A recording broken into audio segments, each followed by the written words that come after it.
Dead bodies under a bar, backstabbing friends, hooking up with the boss. Goodfellas may have forever glamorized life in the mob, but the real events it's based on are so much darker.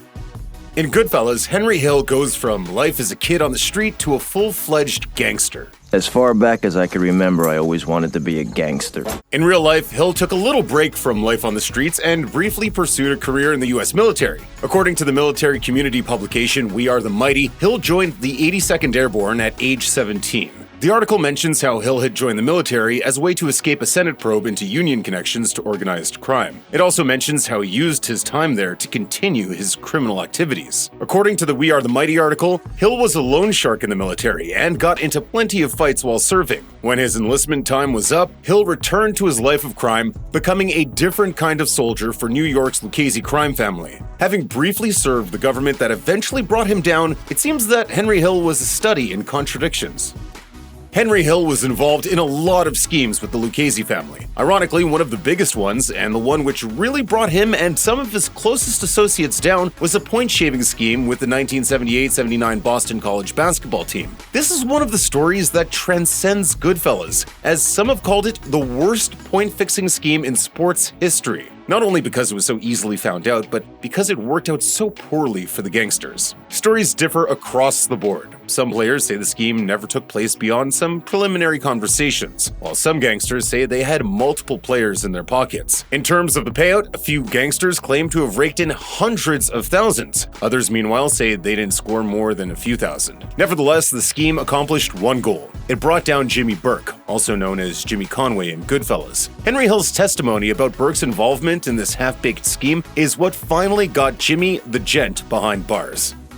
Goodfellas ends with Henry Hill in witness protection living a life in the suburbs. Get to live the rest of my life like a schnook. Luckily for Hill, though, he wouldn't live out the remainder of his life as an average suburbanite under a false identity. He also wasn't being actively hunted by the mafia either. As noted in his New York Times obituary, Hill was kicked out of hiding due to some questionable moves. Hill's obituary noted, Henry Hill was expelled from witness protection in 1987 for reckless behavior that included drug possession. Henry Hill also revealed his identity often while in witness protection, meaning he basically snitched on himself, just to a different set of people. However, Hill was never killed by the mafia, even after going public about who he really was, as most of the people he feared were already in prison. He eventually died of health problems that reportedly included heart disease and other illnesses related to heavy cigarette use. In Goodfellas, Henry meets his eventual wife Karen on a double date with Tommy DeVito. It was just two friends with two girls, and Hill even stands up Karen on the second date. This timeline is somewhat accurate, except for the fact that Henry Hill was actually invited on a double date by Paul Vario's son, Paul Vario Jr. In the film, this would be Paul Cicero's son, who is not seen in the movie. By going on the date, Hill wasn't just doing his buddy a favor, he was helping out his boss's son. Little Paulie was trying to go on a date with a Jewish girl who refused to go on a date without it being a double date. So, of course, who does he call up but one of his fellow wise guys? The rest of the early courtship plays out the same in real life as it does in the movie. Paulie Cicero seems relatively moral compared to the other madcap gangsters in Goodfellas. Yet, he has one line that goes beyond the script. While convincing Henry to go back to his wife, who's upset over Hill's many infidelities, Paul says to his friend, I know how to talk to her, especially to her. The "especially to her" line seems strange unless you take it to mean that Paulie has a special relationship with Karen. In Hill's book, Gangsters and Goodfellas, The Mob, Witness Protection, and Life on the Run, he writes that Karen had an affair with Paul Vario, Cicero's real-life counterpart, while Henry was in prison. It makes sense given how tough it was for Karen to keep afloat while Henry was in jail.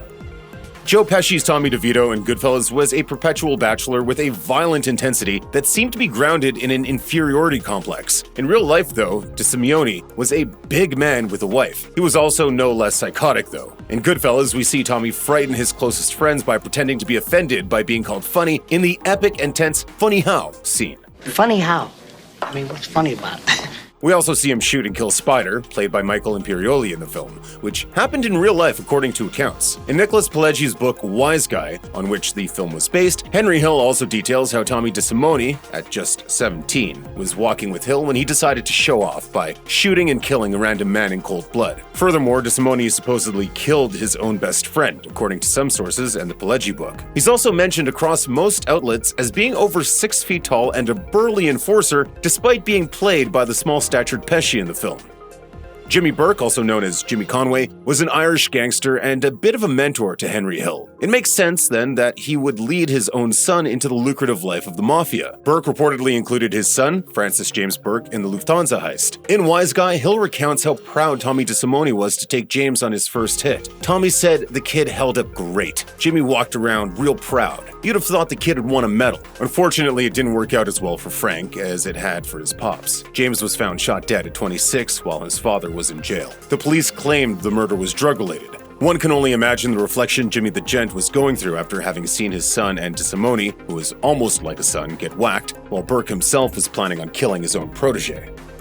In Wise Guy, Henry Hill explores a bit deeper the fact that Paul Vario, and by extension everybody under Vario including him, was a capo in the Lucchese crime family. Most people with some knowledge have heard of the 5 families, and the Lucchese crew was one. The Gambino crew was another, and around the time of the events in Goodfellas, the legendary John Gotti would take control of the Gambinos. In the movie, Hill even mentions that Billy Batts was a Gambino family member, thus the reason Tommy DeVito has to pay for murdering him. Given all the stories about feuds between mafia families, one might wonder why Vario would kill one of his up-and-coming soldiers. Around this time, however, the Gambinos and Lucchese's were very close. In 1962, Carlo Gambino's eldest son married Tommy Lucchese's daughter in a 1,000-person wedding that garnered quite a bit of press. That means that the heads of the two families were literally family. Being a mob picture, most of the action in Goodfellas happens in bars and lounges, and no location is more front and center than Robert's Lounge. That's probably because Jimmy Conway owned it. While he refers to it when he tells Billy Batts drinks are on the house, the fact that Jimmy had a lounge and later a jacket warehouse speaks to the legitimate businesses he owned. Jimmy Conway didn't do too bad for a guy who could never be made. In real life, Robert's Lounge was a legendary mobster social club, and yes, Jimmy Burke did own it. When the bar was raided, bones were eventually found in the basement. One set was said to have belonged to Marty Krugman, the inspiration for Morris Kessler, the Wig King, who tips Jimmy off to the Lufthansa heist in the movie. The other set of bones was said to have belonged to Tommy DeSimone. That revelation makes all of Jimmy's sadness and anger over Tommy DeVito's death in the movie seem that much stranger, given that he helped the mafia hide DeSimone's body. It is a bit frightening to discover that the real-life Tommy DeSimone was more violent and uncontrollable than the character played by Joe Pesci. In real life, DeSimone was equal parts premeditated and impulsive, with little concern for human life. He had no problem crossing lines, such as when he murdered Billy Batts, but another line he crossed, according to Henry Hill, was attempting to beat up and rape Hill's wife, Karen. As Hill writes in Gangsters and Goodfellas, "Tommy beat the crap out of my wife, trying to rape her right before I got out of the joint." Hill goes on to claim he didn't find out until a decade later and would have done something about it had he had known. The irony is that Karen's husband wasn't even the man DeSimone really had to worry about. Later on in the book, Hill says that Paul Vario found out about this attempted rape, which is what finally convinced him to kill DeSimone as retribution for the Batts affair. Since Vario was allegedly having an affair with Karen, DeSimone might as well have been signing his own death warrant the moment he put his hands on her. If you or anyone you know has been a victim of sexual assault, help is available. Visit the Rape, Abuse, and Incest National Network website or contact RAIN's National Helpline at 1-800-656-HOPE.